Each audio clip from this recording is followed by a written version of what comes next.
Ladies and gentlemen, President William Ruto has panicked, and the president is desperately trying to win the support of Stephen Kalonzo Musyoka. The question is, will Kalonzo Musyoka give in to pressure from William Ruto to join the broad-based government? Way for the avoidance of doubt, nobody should expect me, on account of the statement I made today, no Kenyan should ever imagine that Kalonzo Musyoka can work with William Ruto. Because clearly, William Ruto has set his target, and the target is Kalonzo Musyoka. The former vice president amekubali kushikana na President Ruto.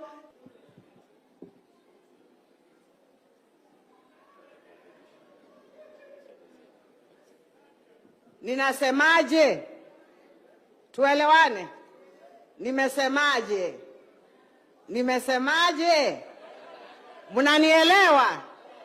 Sasa Raila, the former prime minister, na President Ruto amefanya nini?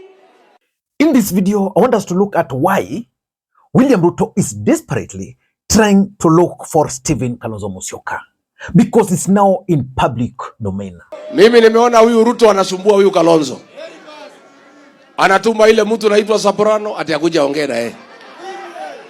Anatuma kina Kawaya ati waongee na yeye. Anatuma maaskofu aongee na yeye. Mimi nataka kukuambia Ruto, familia yetu ya Makuzo tumeongea. Si ndio? Na mimi ndio msemaji wa hiyo familia ya Makuzo. Si ndio? Si ndio? Mimi ndio family spokesman. Kwa hivyo wewe Ruto, kama uko na haja na Kalonzo, ukuje uone Rigiji family spokesman. Si ndio? Na sitakuonea Nairobi, nitakuonea Wamonyoro.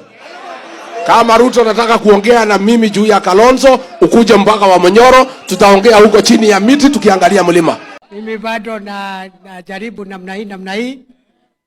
Bado hata ule ndugu yangu, I have not given up. Yeah, I have not given up. Namna hii, don't worry, msiwe na haraka. Namna hii namwambia kuja tusaidiane sasa. Songe. Niendelee. But before we get into all those details, in case you're watching this channel for the first time, please take a second or two. Click the subscribe button so that next time we produce a video like this, YouTube will automatically notify you. And to the subscribers, I want to continue thanking you guys for your continued support. Because without that support, this channel cannot be where it is. Ladies and gentlemen, I want to head straight to the point, because it's now in the public domain that William Ruto is targeting one man, Stephen Kalonzo Musyoka. Will Stephen Kalonzo Musyoka agree to join broad-based government? That is the question. My goodness. No way. Not Kalonzo Musyoka. No, I will not take any job. Have we not seen in the social media? I was supposed to have been an envoy of Ruto and AU to Cote d'Ivoire, just because they saw a photo I took with the Kenya Airways crew, and then they walked around that. By the way, even new people in the nation, right? There are people using that wonderful citizen logo, and they put it there, and they say Kalonzo Musyoka is in Unga. I'm here in Nairobi. That is the question. And to answer that question, we also need to ask ourselves some two important questions.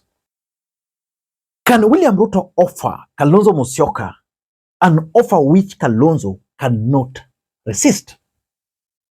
And which offer is that which Kalonzo cannot resist?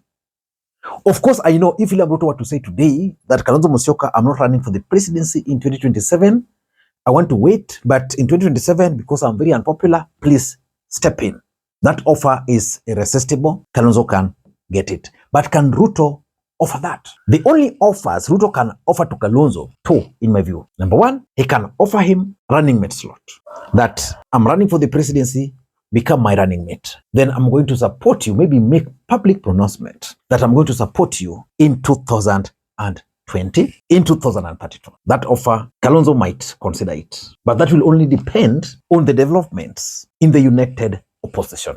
The other offer I can offer Kalonzo is that support me, we divide the government, then I make public pronouncements that I'll support you in 2032.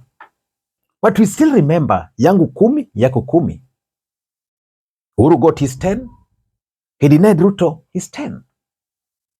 So it means these promises cannot be taken to the bank.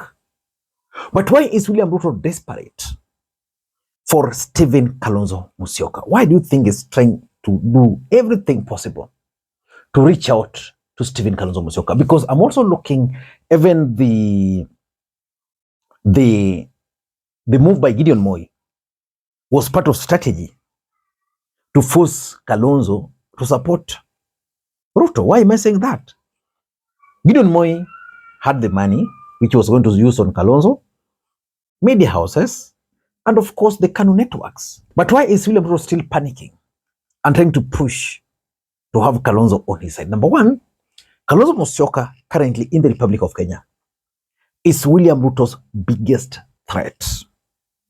Because William Ruto has finally succeeded in making Rigathi Gachagua, in making Fred Matiang'i appear as if he is Uhuru Kenyatta's project.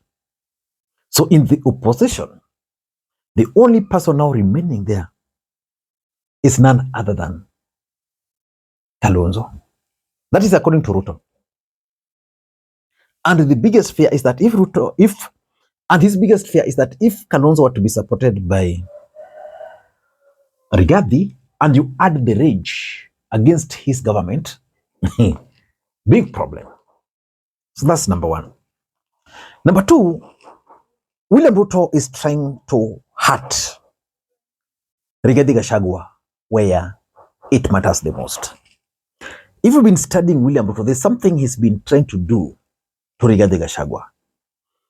You see, strategically, he's now managed to isolate Rigathi, because when William Ruto was impeached, Rigathi Gachagua went ahead of Ruto and successfully managed to win the support of the Mount Kenya. So what was William Ruto's reaction? To make Rigathi Gachagua appear as if he is a treble kingpin. So Ruto ended up bringing on board Professor Abraham Kithure Kindiki. And the strategy was, Kindiki was not going to focus more on Mount Kenya. He was going to cultivate a national image. That's why you are seeing Kindiki everywhere. He was in Siaya yesterday. He was in Migori. He was in Ukambani the other day, moving around, creating a national image. So that Rigathi was to appear, or is to appear, as if he's a tribal chief. Then Matiang'i came on board. Then Uhuru was fished from wherever he was, and his allies, to undermine Matiang'i. And that's how today Matiang'i is appearing as if he is a project of Uhuru Kenyatta. So Uhuru and Rigathi are fighting for Mount Kenya. So as they fight for Mount Kenya, Ruto is trying to get Kalonzo out of Rigathi. So that Rigathi is going to be left now with Mount Kenya, where he's going to fight for the control. Whether this is going to succeed, I still don't know. Number three, there's one thing William Ruto fears the most. The possibility of a runoff in 2027. If William Ruto will not finish in the first round, I doubt if he will succeed in the second round. How can he stop a runoff? Divide the opposition, have someone like Kalonzo on your side. Because if Ruto were to get Kalonzo today, he has Raila on his side. Gideon Moi is already there. You see, Western is managed by Kalonzo, by Weta and Mudavadi, now with Raila also. I mean, even if you were to rig, they'll have the justification that they had the numbers. Politics is a game of numbers. tyranny of numbers can be used now to justify that win. And of course, Mount Kenya now will be split with Uhuru Kenyatta. But if we will not succeed in winning first round, because 2027 election is likely to go for a runoff, I can tell you that the story that no sitting president in Africa has ever been defeated in an election ended last year. And the story is repeating itself. Kenya is going to form part of that statistics. William Ruto would go home. So it's not going to allow a situation where runoff takes place. And number four, I've always told you that politics is a perceptual game. If Kalonzo were to join Ruto today, what would be the assumption? That the entire Ukambani has joined the government. Just like when Raila joined the government, a perception was created that the entire Luo nation joined the government. To an extent that even today, if elections were held, it's possible to have majority of Luos voting for Ruto. That's going to happen in Ukambani. So he wants to create that perception. And lastly, Nairobi politics. If there's one thing which is giving Ruto and Raila serious political headache, it's Nairobi politics. In the last election, Ruto had solid Mount Kenya support in Nairobi behind him. Raila had the ODM support base fully behind him. Now, we are talking of 2027, where the Kikuyu nation has left Ruto. Raila Odinga's support base cannot be said to be fully behind him in Nairobi, considering the rebellion from people like Babu Owino. And you add the Gen Z rebellion in Nairobi.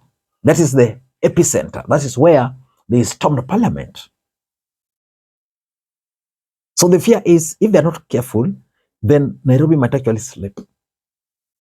So they have to bring Kamba on board, Luos on board, so that that traditional Raila support base, the CORD, the NASA, the Azimio support base remains intact. I don't know, but my question still is, can Kalonzo give in to the demands and pressure from William Ruto to join broad-based government? Let me know in the comment section, because someone told me that in politics, everyone has a price. Until next time, this is Lee Makwiny. Bye-bye.